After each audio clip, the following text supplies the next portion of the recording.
Welcome to the third and final episode of our special Centre for Christian Living podcast series on neurodivergence and the Christian life. I'm Tony Payne, the Director of the Centre for Christian Living. It's great to have you with us again. I do hope that you've had a chance to listen to episodes 1 and 2, and let me recommend that you do so before you listen to this episode, if that's at all possible. In those first 2 episodes, we set the scene, interrogated the question that we're asking and examining, and also looked at the Bible and its theology and what it has to tell us. And in this final episode, we'll be turning to think more deliberatively and more practically about neurodivergence and the Christian life.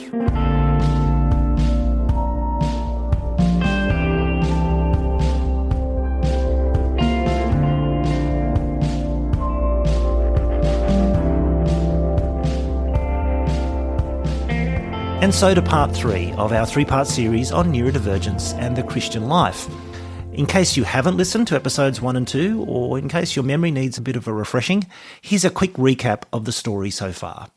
In episode 1, we interrogated the issue of neurodivergence. We listened to the stories of neurodivergent people, parents of neurodivergent kids, gospel ministers who are neurodivergent and are coming to terms with what that means for their ministry. And we also pulled back and thought more broadly, medically, culturally, socially, about the nature of neurodivergence as a real thing in our culture and in our lives and the different perspectives that people bring to it. And so episode 1 was very much a matter of interrogating and understanding this issue and clarifying what the questions were that we have about neurodivergence in our lives, especially as Christians and in our churches. In episode 2, we turned to the Bible to see what God, the creator of all of us and the revealer of the truth about our world, what he has to say about this important question. We looked at 4 important biblical and theological themes and saw that even though the Bible doesn't mention neurodivergence as a subject explicitly, it has a lot to teach us about the nature of ourselves as human beings, as God's creations, as recipients of God's grace and kindness, and as recipients too of his Holy Spirit who draws us together in churches. And so in this final episode, we come back to neurodivergence itself. We come back to the experience of neurodivergent people and to the questions that we have about how neurodivergence affects our lives and our families and our churches as Christians. And perhaps the first thing we should notice is that with the theological framework of the Bible in mind, we come back to think about neurodivergence with fresh eyes, with a renewed and transformed mind, with a different framework for thinking about neurodivergence than the frameworks that the world provides. There are 2 main frameworks that the world uses to think about neurodivergence. They both have their strengths, but they both are inadequate on their own terms. One of them is, I guess you could call, the medical model of understanding neurodivergence. That is, it sees neurodivergence as a disorder or a disability that is to be understood medically, scientifically, and to be treated and cured and alleviated through various medical means. Now, this is a valid and worthwhile perspective and has important things to say. But most neurodivergent people would say that it's not an adequate way of describing their experience or describing what neurodivergence is. To see it entirely in negative terms as disorder and disability, as a divergence from the norm, as something that is somehow not normal and not healthy. As we saw often in episode 1, there are many strengths and positives to do with being neurodivergent, both for neurodivergent people themselves and within families and within churches. To see it entirely negatively, entirely as a disorder, doesn't seem to do it justice. On the other hand, the second main framework that's used for thinking about neurodivergence in our culture is more of a political lens or a cultural lens that sees neurodivergence not as a disorder or as a disability. In fact, that language is studiously avoided. Instead, it sees it as a social phenomenon, as a matter of human rights and political power, in which one group, the majority social matrix, has marginalised and mistreated another group, othered them, excluded them, and the problem really is one of access and politics and power and understanding. Now, this second framework also is valid and says something very real and true about the nature of the power dynamics of our society and the mistreatment and alienation that many neurodivergent people feel. However, it also is inadequate because it doesn't have the resources to speak really, honestly, and straightforwardly about the negatives, about the problems and dysfunctions of neurodivergent life.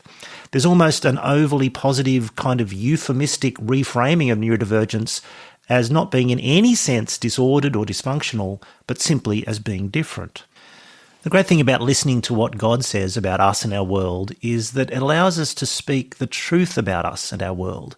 In this case, it allows us to recognise the positives of the neurodivergent experience and what's good about God creating all of us as different people with different strengths, while also being clear-eyed and honest about the dysfunctions and problems of life in a fallen world.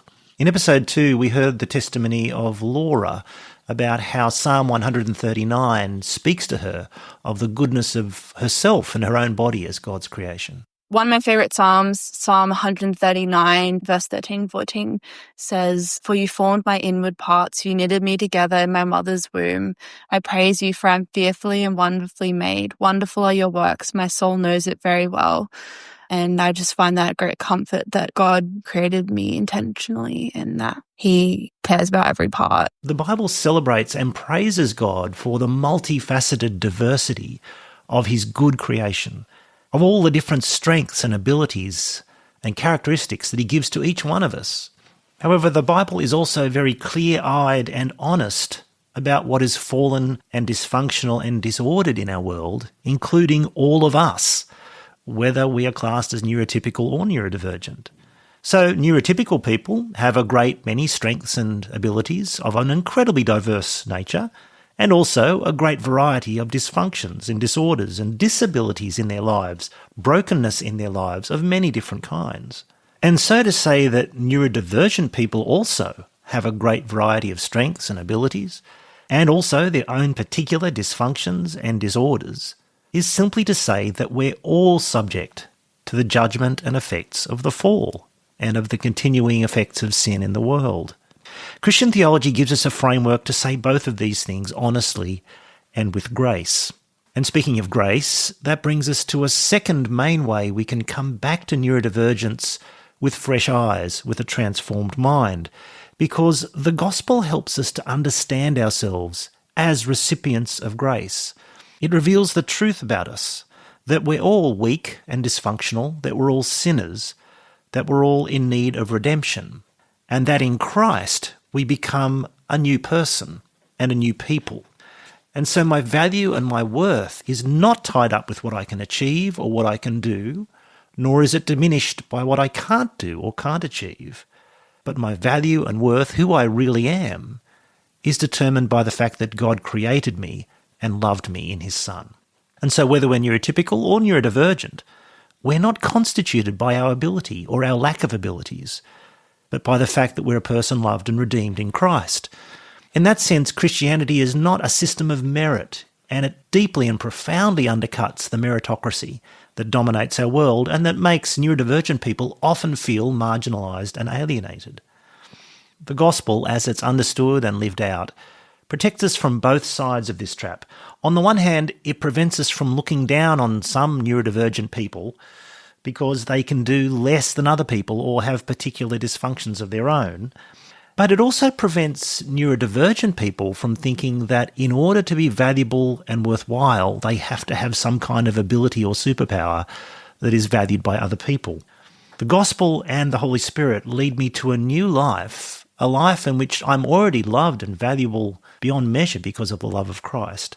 It sets me free to stop thinking about myself and instead to start focusing on loving others and serving them. I'm a lot happier when I don't make my identity the core thing about autism, like searching inside myself to find the truth. That makes me absolutely miserable in the end.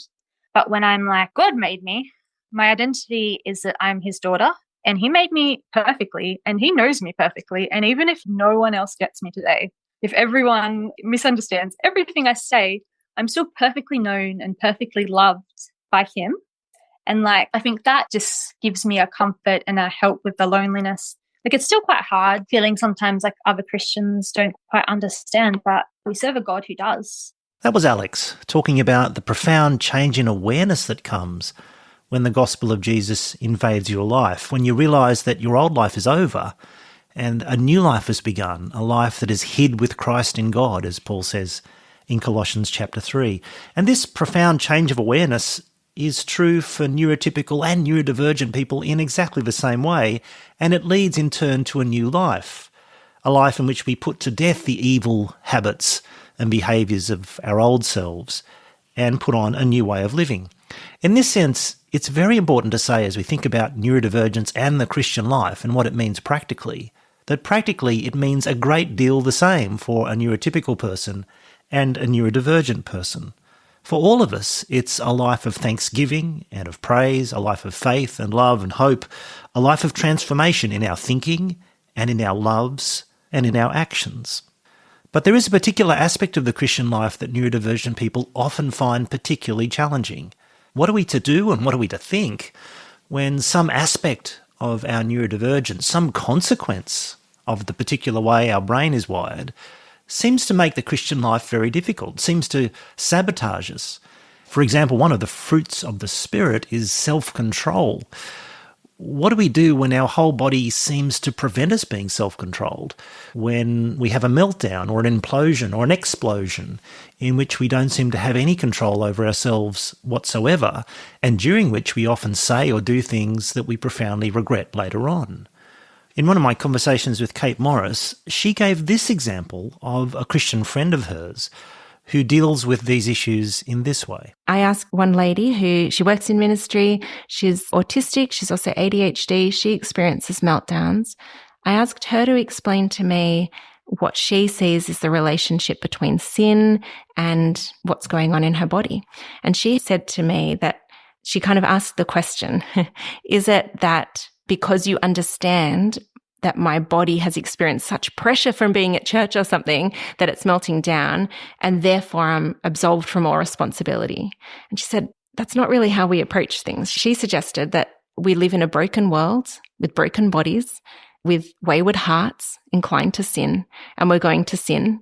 And when we sin, we need to apologize. We need to say sorry. And so for her, when she has a meltdown, she asks that her family is understanding to her and sees what's been going on in her life, but she will say sorry for what she's done and work on rebuilding those relationships and hearing the family's experiences in that. And she's also working with an occupational therapist and a psychologist in order to bring down those triggers, in order to identify when she's building up to a meltdown, which is a loving approach, so that she can actually work to not getting to the meltdown stage quite so easily. What's striking and impressive about this lady's response to her own meltdowns and to the effects of those meltdowns is just how thoroughly Christian it is. That is, it recognises what the New Testament also recognises, that our bodies, our flesh, the presence of sin living within us, will often lead us to do things that really, in our truer selves, we don't want to do. That sense of, I do not do the good that I wish I would do, and I do the very thing I wish I wouldn't do, that's there in Romans 7, and it's certainly also there in Galatians 5. The Christian life is a constant battle between the bad habits and actions of our bodies, our flesh, our former selves, our old habits, what our bodies do almost on their own sometimes, it seems, and the new life that's been planted within us, the new mind, the new heart that has a new set of loves. And the lady that Kate talks about responds in a way that we should respond to all sin in our lives. She laments the wrong things that she's done. She takes responsibility for what she's done. She apologises and seeks to make redress where she can. She shows herself and others some grace. She remembers that God forgives, and she forgives herself for the way that her body has led her astray. And she also seeks to learn something and to grow through the experience. What was it that led to that loss of control? What triggers or factors in my life led me to that point where I did lose control and behaved poorly? This is where a diagnosis of neurodivergence, of ADHD or autism, can actually be quite helpful in living the Christian life. And many of the neurodivergent people we spoke to testified to this, that it gave them an understanding of themselves and of why they reacted in certain ways in certain situations that actually helped them to manage their lives and their reactions, to be thoughtful and proactive, to avoid the kinds of circumstances or triggers that often led to difficulties. In all of this, it's not as if any of us, neurotypical or neurodivergent, will reach perfection in this life. The key is to continue to make progress. Let everyone see your progress, Paul said to Timothy in his letter to him, as he set an example for the saints in Ephesus. Start with where you are, with your own particular strengths and weaknesses, and let everyone see your progress, no matter how small and faltering that progress might be. Put off the old and put on the new. Well, let's move on from the challenges of the Christian life and how it's lived to the challenges of parenting. How does a biblical and theological lens help us understand and respond to the particular challenges of parenting neurodivergent kids? Callum was one of the parents we interviewed for this project, and he had this to say. I don't think I've asked God why more in my life than I have since becoming a parent and understanding more about my boys' needs. I think for me, as a Christian growing up and as a Christian looking forward to parenthood, I had these visions and expectations about serving in ministry alongside my kids, bringing my kids along to holiday clubs and serving with them, going to church with them while serving in kids programs, having a vision of ministry together. As someone who'd done a lot of kids ministry, I was looking forward to that. And I wonder why the children that God's blessed me with aren't children for whom that's going to be a positive environment to serve in ministry together. They're not people whose sensory ability says, yeah, I can be around lots of big groups of people. That's just not a space that's going to be conducive for them. And my selfishness driving me to say, this is how I thought God was going to drive my life. But instead having the humility to say, well, no, God's given me these great gifts as children. As a parent of them, I'm going to serve where he's placed me. And I think, I'm 9+ years into being a parent and still working that out. Understanding his children's neurodivergence as both gift and challenge, as positive and wonderful in certain circumstances and incredibly difficult in others. This was not only Callum's experience, but the testimony of many parents we spoke to of neurodivergent kids. Among them was Kate Morris, and Kate had some really helpful things to say, not only about the practicalities of raising and dealing with neurodivergent kids, but also of the whole new perspective that the gospel gives to parenting a neurodivergent family. I think for me as a parent, the biggest thing is it reminds me that I'm a person who needs grace. I'm sinful, I'm broken, I'm inclined to serve myself more than others. I'm inclined to look at my capacity as the place where I'm going to save myself. I'm inclined to be self-sufficient and autonomous. I think I see my sinfulness in being a parent, and I know that Jesus is the solution for my brokenness, for my evil heart. And I know that he is working to mature me with the work of the Holy Spirit is changing me. And I see that as I parent my children. I think it gives me a really important understanding of who my children are as well. They're my children, but they're God's children. Even more than that, they're God's children. And I can sit knowing that their futures are in the hands of the one who made the universe, the hands of the one who has given us salvation and redemption. And I can entrust them to the good Father. When I see I'm not a good mother, I know I can entrust them to him. And I think too, it reminds me that what I want for my children isn't to look like everyone else. I want them to look like Jesus. And that's actually my aim. And I know that they're not saved through me. No matter how good a parent or how bad a parent I am, I'm not going to win them salvation or lose them salvation. I look to Jesus for everything they need. And that's remarkably freeing. I think it gives a good perspective too on the times. There are times when the challenges, they just bring such grief, whether because the whole family is suffering or whether one of my children is suffering. There is grief in this and anguish and pain. And I know that together we can look to God for comfort. And I know that he promises to give us wisdom when we ask for wisdom.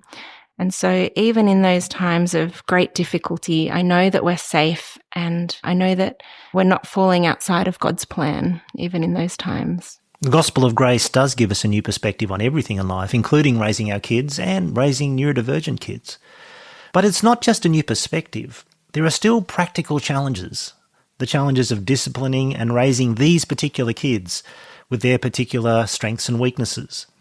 Those of us who are parents will testify that this is the case in every family, that it's extraordinary how different our kids can be from one another, and how there needs to be different approaches to different children depending on their particular individual characteristics. And this is the case with neurodivergent kids, perhaps even more so.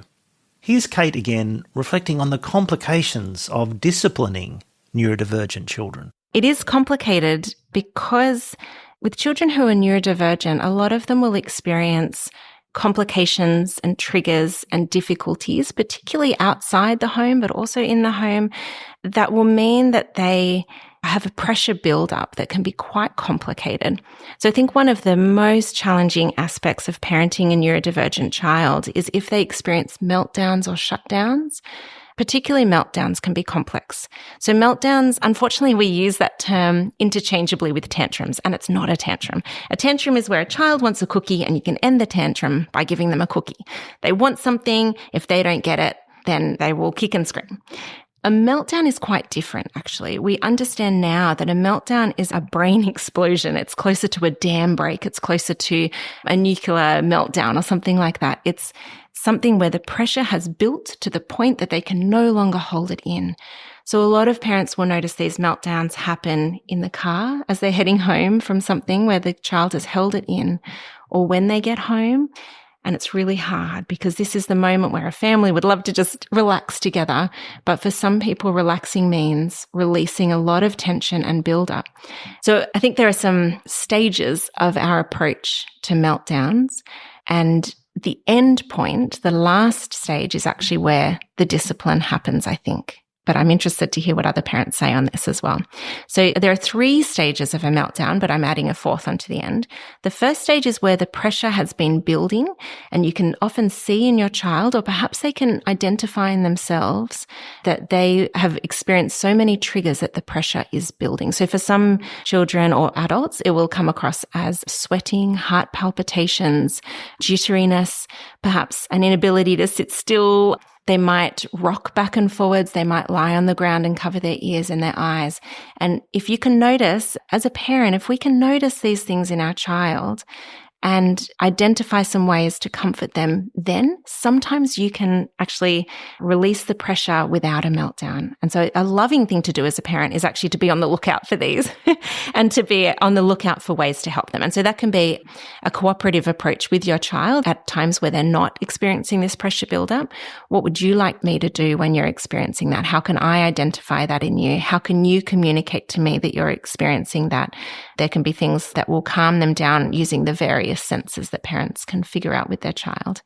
But if it can't be stopped, then you're in the stage of the meltdown. And it's really important for parents to understand, as much as we might want to say, stop, don't do it. You're being naughty. You're going to have a punishment later or something like this. That is absolutely the opposite of what a child needs. And so again, it's a collaborative approach. What does your child want in these times? For many, they want to have co-regulation. So whether that's you sitting in the same room, breathing loudly and saying things like, this will end. I understand you're feeling distraught. I understand you're upset. This will end. Or perhaps, I love you. I'm never going to stop loving you. God's never going to stop loving you. I'm right here. And in order to do this safely, it might mean removing siblings. It might mean removing unsafe things around them. And before meltdowns, we can practice these things with a child, teaching them throw cushions, not objects. Punch the couch. Don't punch yourself. Don't pull out your hair. Instead, pull on the curtains. And we can work out replacement behaviors. And then when they're coming down out of the meltdown, it can be tempting to jump in with the discipline right there. Right, you did this and this and this. Here's the consequence. But you risk going back into the meltdown. The pressure hasn't completely come down yet. And so in that moment, a loving parenting thing to do is to calm with them, perhaps hold them if they want. A lot of children don't want to be held still, perhaps reading a story, hearing an audiobook together, having the air conditioning on, weighted blankets, whatever the child and you have figured out. And then it's after this has really ended that you can start to think about what the next step can be. And I would suggest too that for parents, you need to make sure that you've calmed down too, because these can be massively difficult moments for parents. And it's loving to speak to our children and help them to understand the impacts of what they have done. There's so much more to be said on this subject, of course, and Kate's Substack, which is called An Extraordinary Normal, we'll put the details of that in the show notes, is a great place to start in having that conversation and in finding your way to other resources on this topic. But let's move on to the third and final practical area we want to consider, and that's neurodivergence and church life. Church is simultaneously wonderful and difficult for many neurodivergent adults and kids. It's a place of grace and gospel, where we meet the God who explains us to ourselves.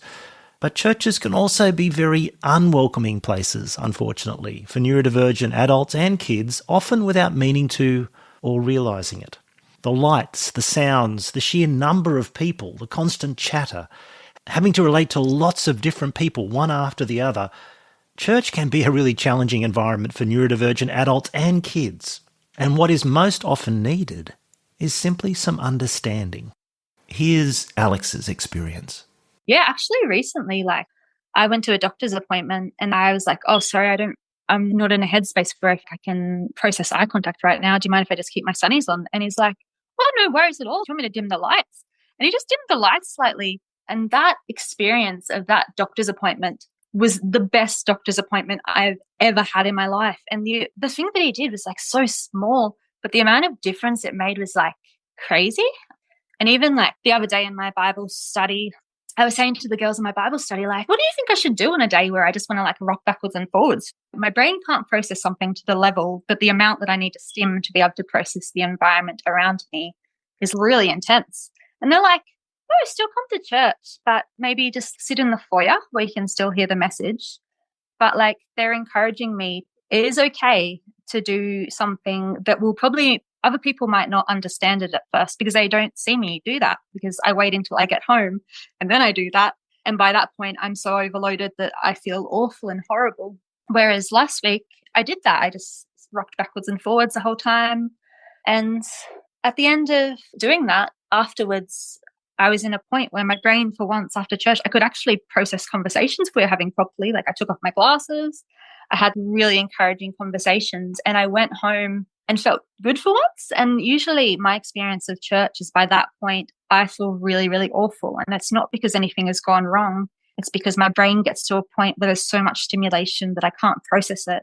And I will stim, but I'll do mini stims that are more probably socially acceptable. Because I know rocking backwards and forwards will make me look to some people, they'll be like, oh, she never does that. She looks like she's having a mental breakdown. Because neurotypical people do that when they're very upset, whereas autistic people just do that when they need to process something, can do it when they're upset, can do it when they're happy. So yeah, it was really nice to be given that permission that no, it's okay to be yourself at church. You are welcome. And the level that you will distract other people, it might distract someone, but it's okay. If that's what you need, yeah. When church is working well, when we function as a body where all the parts do seek the benefit of the other parts and contribute each in their own way, it can be a beautiful thing. Here's Sarah talking about how small group studies, small group Bible studies, can be a really encouraging place for her as an autistic person, especially if they're managed with a bit of care. So I find that I really benefit from studying the Bible in a small group. For example, having that consistent structure, whatever method you want to follow, whether it's the SOAP method or the 5 R's from the Uncover series, or you're working through some study guide for the book of John or whatever it happens to be, just having that consistency is helpful. I also find this might be a contentious issue, but some autistic people withdraw and don't really participate. But then there's the other extreme where they kind of dominate the whole conversation. And I'm probably just as bad. But when there's more than one autistic person in the group and we're all talking and butting in over each other and then going on tangents, it's really important, I find, to have a strong moderator who just gently pulls the group back and goes, oh, good points, but maybe we should get back to the topic because we don't want to be here all night. So I actually find, because I read a book years ago called Making Small Groups Work by Cloud and Townsend, and they made a point that the poorer the social skills in the group, the more need for structure. So if you've got 6 neurotypical people who have great social skills, you probably don't need as much structure. But when you have autistic people in the group, that structure and that moderator in the middle, that facilitator who just gently redirects the conversation back, I find is really helpful. And it helps people feel safe also, because with autism, we can accidentally make a comment that's hurtful to someone and not realize how it came across with the tone or whatever. So just having someone to be in the middle, preferably a neurotypical person, I'm going to say, can just smooth over those bumps and just make sure the other person's feeling okay, not attack the person who said it, but just, that the social skills that we sometimes lack.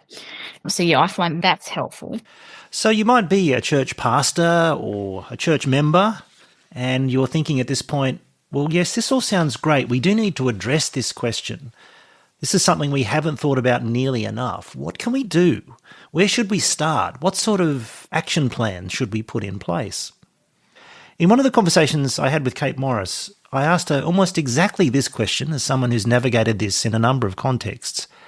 And this was her answer. The approach needs to be the approach that we have to everyone who comes into our midst. We need to be loving like Jesus loves, asking questions of people, hearing their experience without jumping in to put them in these boxes that we love to put people into, without jumping to fix the problem, without comparing, beginning with believing and asking what supports they might need, offering supports that you might be able to offer, and working out how this family or this person can be in our community, serving alongside us, working with us as a community, rather than segregating people out as separate people who we support, understanding that we're all part of this body.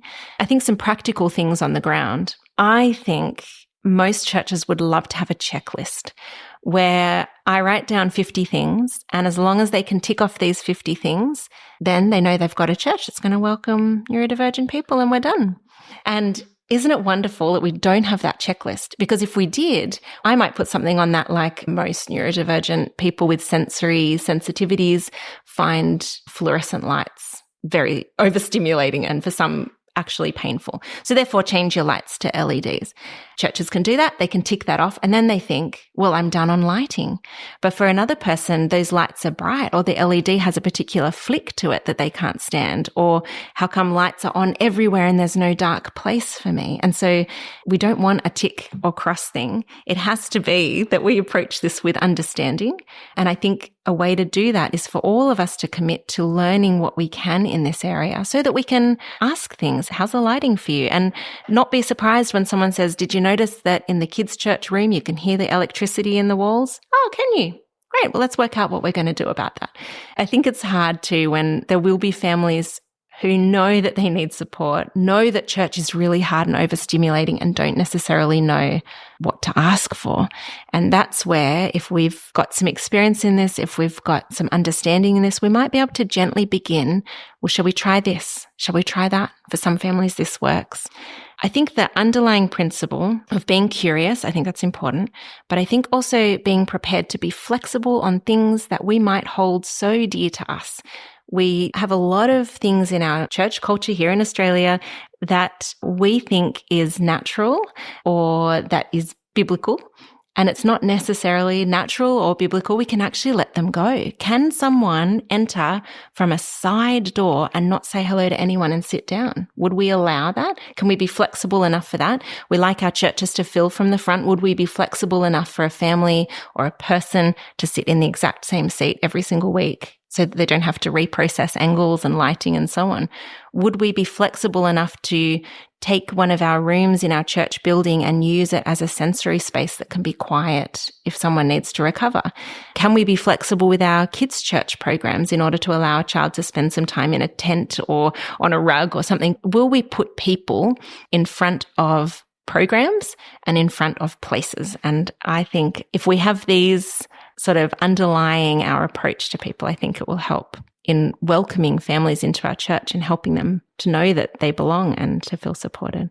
Well, that's a wonderful answer, it seems to me, and a fitting place, perhaps, to draw this final episode towards a close. It's not really so surprising, is it, that the basic practical response to neurodivergence in our lives and homes and churches is some form or other of Christ-like love that springs from the gospel of grace, in how we understand ourselves and live the Christian life, no matter what our particular strengths or weaknesses or dysfunctions might be, in how we parent our children, no matter what their individual strengths and weaknesses and dysfunctions might be, and in how we love and serve one another as church communities.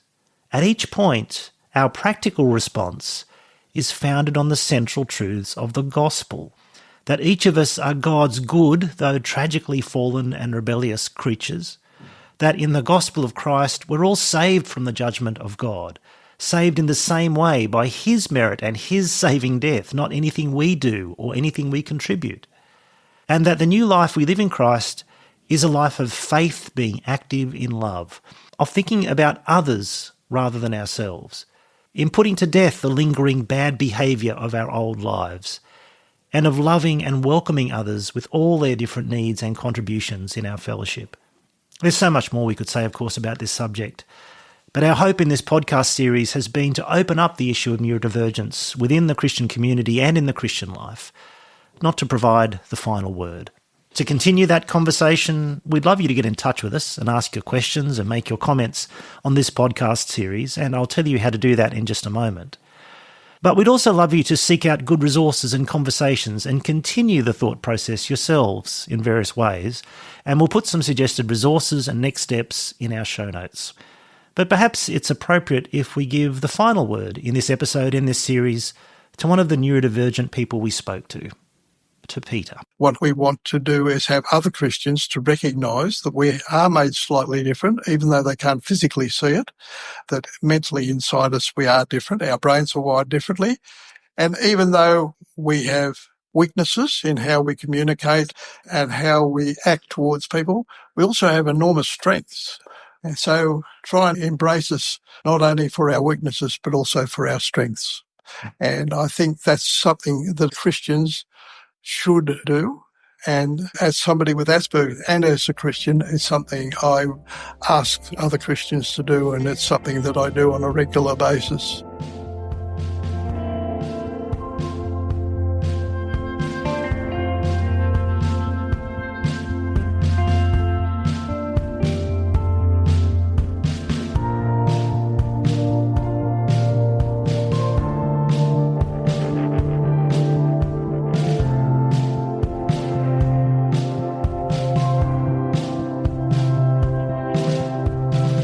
Digital technology like smartphones has revolutionized the way we navigate daily life and the way our whole society functions. We have supercomputers in our hands that can answer almost any question instantly and perform many tasks that make life easier. Such technology has its downsides, like the explosion of accessibility to pornography and the prevalence of online bullying. Even so, our stance as Christians is often something like, let's use this technology wisely but not abuse it, as if the technology is simply a neutral instrument.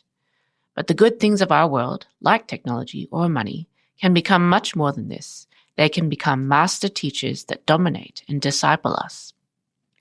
In the next Centre for Christian Living Biblical Ethics workshop, we want to do more than share helpful tips on godly smartphone use, although such tips are useful. We want to zoom out and consider how technology disciples us, how it profoundly reorders our attitudes, operating beliefs, and behaviors, not just personally, but on a society-wide level. Put your phones on silent and join the conversation on Monday, the 27th of October 2025 at 7:30 p.m.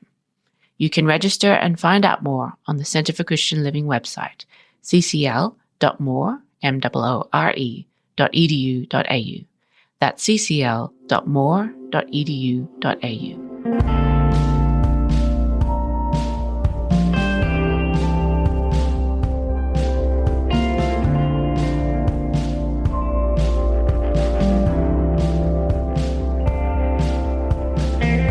Well, thanks for joining us on this episode of the Centre for Christian Living podcast from Moore College. For a whole lot more from the Centre for Christian Living, just head over to the CCL website. That's ccl.more.edu.au, where you'll find a stack of resources, including every past podcast episode all the way back to 2017, videos from our live events, and articles that we've published through the Centre. And while you're there on the website, we also have an opportunity for you to make a tax-deductible donation to support the ongoing work of the Centre here at Moore College. We'd also love you to subscribe to the podcast and to leave a review so that people can discover our podcast and our other resources. And we always love and benefit from receiving your feedback and questions. Please get in touch. You can email us at ccl@more.edu.au. Many thanks to Karen Bielhartz from the communications team here at Moore College for all her work in transcribing and editing and producing this podcast, to James West for the music, and to you, dear listeners, for joining us each week. Thank you for listening. I'm Tony Payne. Bye for now.